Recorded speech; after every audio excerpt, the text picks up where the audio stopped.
Hi, everybody, and welcome to our third meet and greet. Today, we are so excited because Cantata Learning and all of our little friends in Texas get to welcome Dr. Patel to our meet and greet. And we're going to meet here in a minute. But first, we want to know who all of the little people in Miss Griffith's library is in Texas. So can you tell us? Well, good morning. We have Miss Tiller's kindergarten class. Raise your hands, Miss Tiller's class. And we have Mrs. Hill's first grade class. Raise your hands, Mrs. Hill's class. And they are super excited. We've been talking about what eye doctors do, and they've come up with some really good questions, I think. Oh, that's awesome. We cannot wait to hear them. And so now we're going to go to Denver, Colorado, and we're going to meet Dr. Patel at Urban Eyes Vision Care. So thank you so much for being with us today and being here for our Cantata Learning Meet and Greet. Hi, I'm Dr. Alpa Patel, and I live in Denver, Colorado, and I've had my practice for 16 years. It's Urban Eyes Vision Care. And I'm an optometrist. I help people see better, and I examine their eyes all day long. We have Emily, our patient, sitting right here. Hi. One of my most favorite things about being an eye doctor is helping people see better, but I've also had the opportunity to travel all over the world to help folks see better in other countries. And some of those countries are Mexico, parts of Mexico, and I went to Bosnia, and I went to Sri Lanka as well. And I would say the favorite thing about traveling for my work is getting to see another culture and hear another language, hear somebody else's perspective, but then also seeing how we're all kind of the same. We all want to go to work, we want to take care of our families, we want to go to school. And we need good vision to do that. So it's quite an honor to be able to help people see better. Yeah, that's really great. Now, you have to tell us, though, Dr. Patel, how did you decide to become an eye doctor? That's a good story. So when I was in high school, my own optometrist, my own eye doctor, gave me a job for the summer so that I could help out in his office. And at the end of the summer, he threw me a going away party, and at the party he made a huge sheet cake for me, and on it had a horse's head with glasses. And through the whole summer I was trying to figure out, I really love animals, should I be a veterinarian? Or I really love eyeballs, should I be an eye doctor? And that kind of clinched it for me when he was so nice to me, and he said, you'll be great in whatever you choose to do. And so I decided to be an eye doctor. That is a great story. It's true. Yeah. So we do a little bit of the eye examination part right now. We would love that. Okay. Here's our patient, Emily, and I'm going to use this microscope here. It's called a biomicroscope, and it helps me check the front parts of her eye. So Emily, come forward and put your chin on the chin rest, and your forehead should touch. And then I just use a light like this and a microscope, and it helps me look at the very front part of the eye, which is the cornea. And then I get to look at her pupil, which is the black part of the eye in the center. And I get to see her iris, which is the colored part of the eye. Look up, Emily. And you want to check underneath the eyelids. Look down to make sure there's nothing stuck under there. Look straight ahead. And then usually I move to the other eye and do the same sort of thing. Go ahead and look up and down and then straight ahead. And go ahead and sit back. So that is helping me look at the cornea and the lens and the iris and then the white part of the eye, which is called the sclera. Another big part of the eye exam is to help figure out what prescription she might need to see better. And so we use this thing here, which is called the phoropter, and it's just like a big pair of ugly glasses, and inside are all different lenses with different powers, and so I can decide what will help Emily see the best.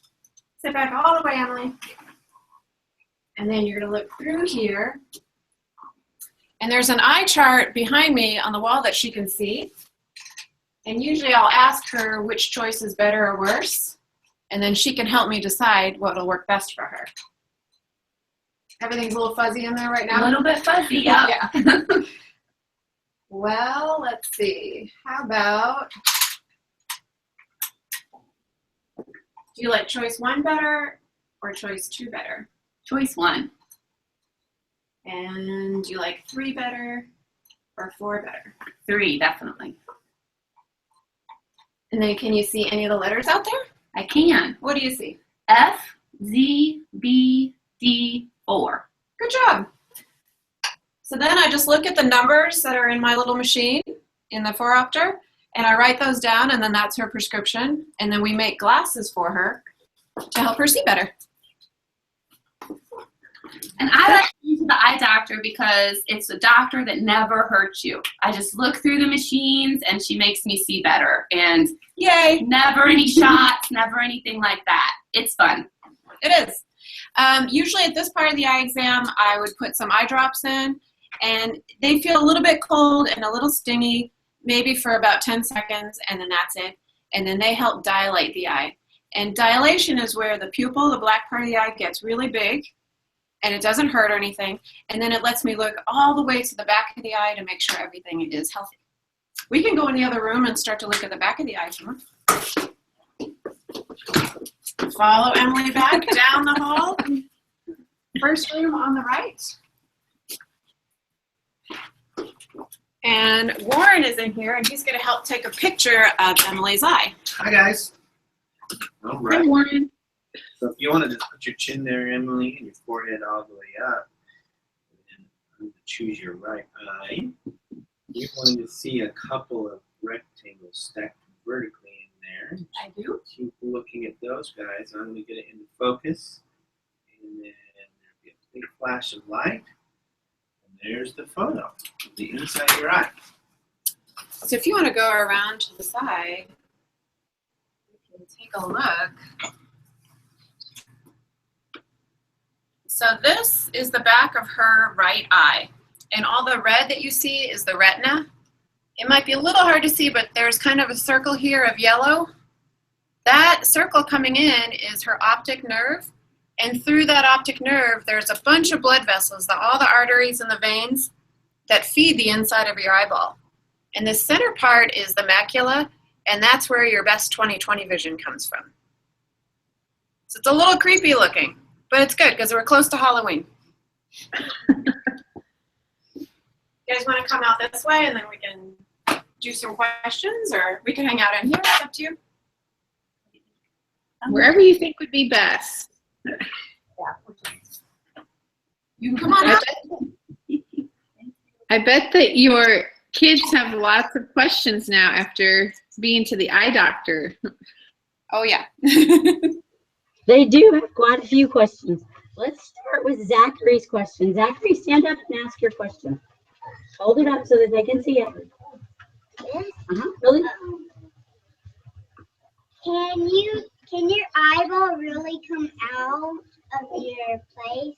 He wants to know if eyeballs can really come out of your face. Well, that is a great question. It might seem that way, but they really can't. They're attached to that optic nerve in the back of your eye, and so they can't just fall right out. It's a good question. Yes. Okay, let's have Joseph, stand up and ask your question. How does your feet? We're a little frozen there. The pupil in your eye makes you see. How does the pupil make you see? Yes. So what the pupil does is it squeezes in and out depending on when light is coming into it or when you want to focus. So every time you want to focus up close, your pupil will constrict, which means it makes it smaller, and that actually helps focus the light and help you see better. If you guys want to see something better far away right now, you can do a little trick. Put 4 fingers together and put it close to your eye. And try to find something across the room. And that's called the pinhole effect. And you'll actually see it just a touch better through those 4 tiny fingers making a pinhole. Do you see it better? Mhm. Okay. Let's have Emerson. What is your question, Emerson? How many years did you go to college? Oh, well, I went to undergrad for 4 years, and then I went to optometry school for 4 years. So 8 years total. Okay, Kylie Jo, ask your question. What college did you went to? I went to the University of Michigan in Ann Arbor, Michigan for my undergrad, and then I moved all the way across the country to Oregon, to Pacific University in Forest Grove, Oregon. Stand up and ask your question. Nevaeh. How do you make your eyes healthy? How do you make your eyes unhealthy? No, turn it around, baby. What does it say? What can make our eyes unhealthy? Oh, what can make our eyes unhealthy? Well, that's an excellent question. I love that. We really want to protect our eyes from the sun because the UV rays can make our eyes age a little quicker than you want them to. So sometimes that can cause cataracts and macular degeneration. And then the other big thing we want to stay away from is smoking. Cigarette smoke can really make cataracts and macular degeneration worse. So just don't ever start. That's right. Okay. Come and Blair, ask your question. How do you make your eyes healthy when they're not healthy? How can you make your eyes healthy when they're not healthy? How to make them healthy when they're not healthy? Well, you always want to eat a good diet, like lots of fruits and vegetables, and you always want to stay hydrated and drink water. One of the things I try to tell my patients to do, especially the kids, because we have a lot of bacteria that grow around our eyelashes, is at night before you go to bed, just go ahead, go to a sink where you have clean water and take the running water and rinse your eyes out really well. Blink a few times. It's okay to rinse them out. And then do the same thing the next morning when you wake up. That removes a lot of little bacteria. Awesome. Okay, stand up and do yours right here, sweetheart. Turn it around so we can see it. Why do some people need glasses, but not everybody? Oh, so everybody's born a little differently, right? Everyone's got different color hair, different color eyes. So they also have a different shaped eyeball. And so an eyeball that is longer from front to back, that one ends up being kind of nearsighted, and then that person needs glasses. And then the eyeball that's too short from front to back, they also need glasses, and they need them to see up close. So the long eyeball is nearsighted, and it makes it so that you can't see stuff far away. And then the short eyeball makes it so you're farsighted, and then you can't see stuff up close. So that's why you need glasses. It's just more based on the shape of your eyeball. Okay, do you want to ask your question? I want to know how you figure out the prescription for glasses. Okay, so there's a lot of different ways. We use some objective testing, which is stuff where I just measure or a machine helps me measure. And then we use subjective testing, which is where you, the patient, sits in the chair and you tell me what you think is good. And then we come up with some kind of agreement at the end. But part of that was, remember when I was showing you how I was doing an eye exam on Emily and I asked her what's better, 1 or 2, 3 or 4? That helps me figure out her prescription. Where's my other question? What's your question? Did you already say yours? Yeah, stand up. Turn it around, Marcy. How do the machines work that check our eyes? And they were really wanting to know that first machine where they have to look and you see the little red dot at the end, or sometimes it's a hot air balloon. Yes, yeah, it's a hot air balloon.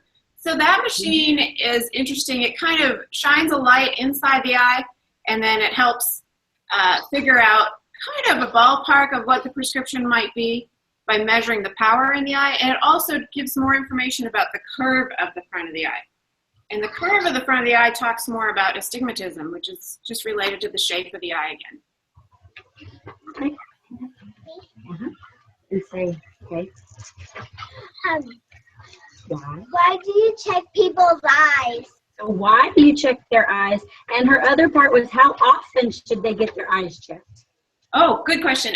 So we should get our eyes checked probably every year if possible. And the reason we're checking, think about it like it's a physical for your eyes. Just like you go to your pediatrician or your family doctor once a year to make sure that all your body parts are working well. So the eye doctor just checks the eyeball itself to make sure that it's healthy, that it's functioning, and that you're seeing really well. And not just seeing well as you read down the chart, but that you're focusing well when you read so that you don't get tired when you're studying. Kenzie, do you have a question? Let's see what yours is, baby. What did you want to be when you grow up?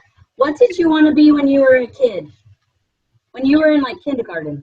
When I was in kindergarten, I think I wanted to be an artist. I like to draw a lot, so I wanted to be an artist.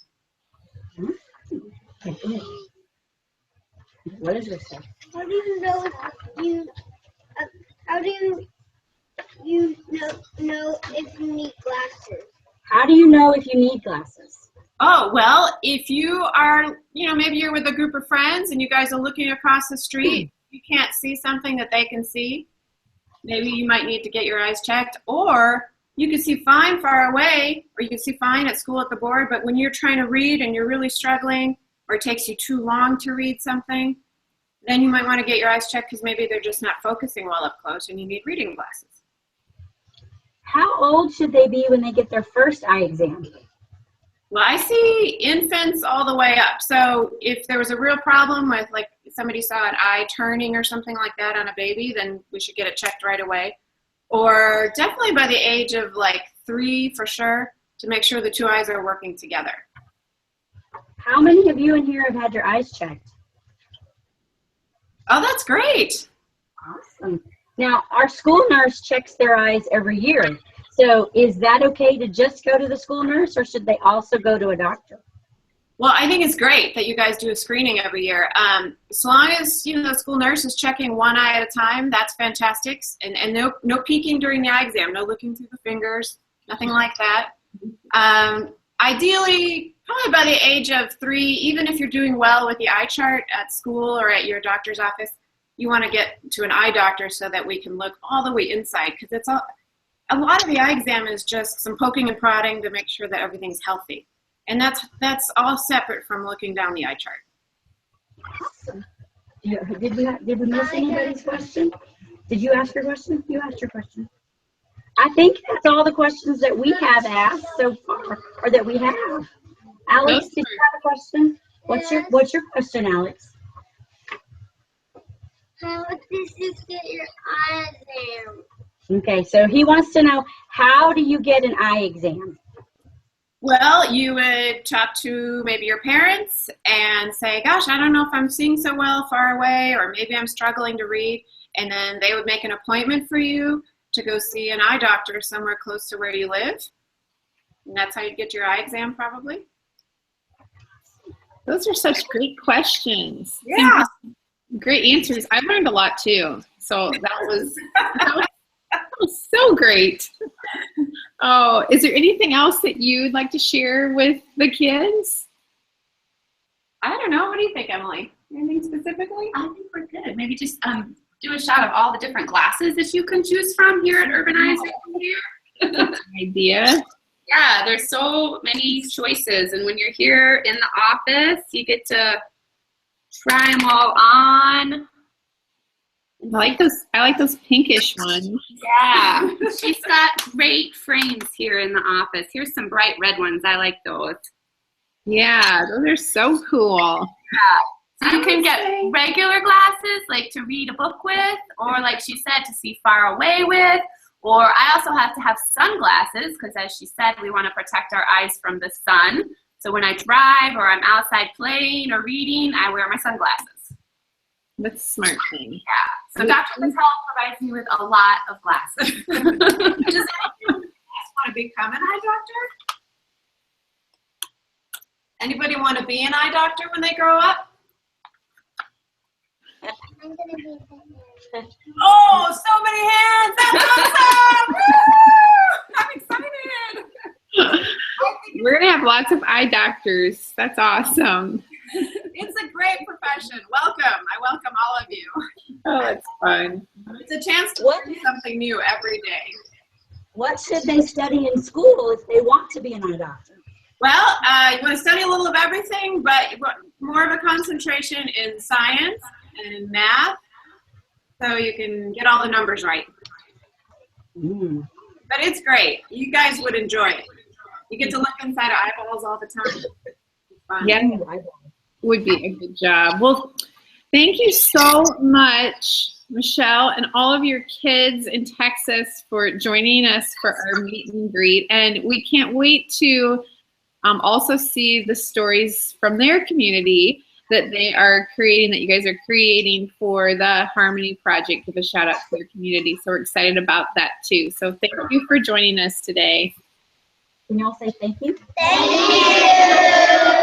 Welcome, you guys. I was thinking one last thing your teacher might be able to help you with is just print off a copy of an eyeball, just a big eyeball. You can find them online sometimes, and maybe you guys could color the parts of the eye, like the front of the eye, the cornea, and the back of the eye, the retina. Maybe the white part, which is called the sclera, and then the black part, which is called the pupil. That might be a fun color. Great idea. Yeah, that is a good idea. And then we want to see what you guys create, what your work looks like. So that would be cool. And thank you so much, Dr. Patel, for joining us. We loved being in your office with you, and we all learned a lot. So it was great. Yeah, thank you for your time. Now you have to check eyes all day, right? Yep, but this was my pleasure. It was fun. Good. It was so great. Thank you so much. Well, join us next week for our 4th meet and greet, and that's on October 11th at 11 o'clock Eastern Time. And we're super excited because we get to bring Emily Arrow to our meet and greet, and she's going to connect with the 2nd graders in Van Meter, Iowa. And so we will send out links and get you the information for those, and we can't wait to see everybody for that one too. So thanks everybody, and have a great day.